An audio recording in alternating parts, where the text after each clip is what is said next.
გიორგი ახობაძე, როგორც ველოდით, ძალიან ვრცელი საბოლოო სიტყვით წარდგა სასამართლოს წინაშე. მან კიდევ ერთხელ ხაზგასმით ვამბობ, კიდევ ერთხელ ამხილა საგამოძიებო ორგანო, რომ მას ნარკოტიკული საშუალება საგამოძიებო ორგანოს თანამშრომლებმა ჩაუდეს.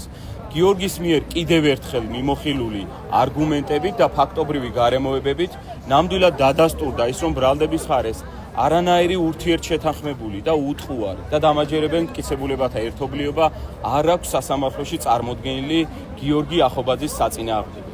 შესაბამისად, ის, რაზეც გიორგი ყურადღებას ამახვილებდა, მათ შორის გიორგიმ წარმოთქვა პირველ პროცესზე, აღკვეთის ღონისძიების შერჩევის ეტაპზე, იგი თავდაპირველი ეტაპიდანვე, იმ წამიდან, როცა გიორგი ახობაძეს ჩაუდეს ნარკოტიკული საშუალება, უნდობლობას უცხადებდა საგამოძიებო ორგანოს თითოეულ წარმომადგენელს და თქვენ ძალიან კარგად გახსოვთ, აღკვეთის ღონისძიების პროცესზე გიორგიმ შესთავაზა ბრალდების მხარესაც და სასამართლოსაც, რომ იგი თანახმა იყო ამ პირობებში, საჯაროობის პირობებში ჩაეტარებინა მას შემოწმება ნარკოტიკულ საშუალებას და დადასტურდებოდა, რომ იგი არის სრულიად სუფთა, რაც დღეს დაძინა და კიდევ ერთხელ განმარტა.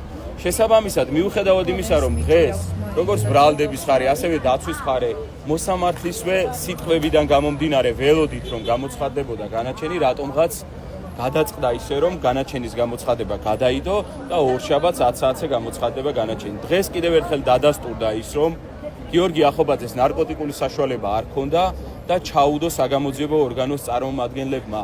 შესაბამისად, ხაზგასმით აღვნიშნავ, ალტერნატივა არ აქვს გამომართლებელ განაჩენს საქმის ობიექტურად განხილვის პირობებში.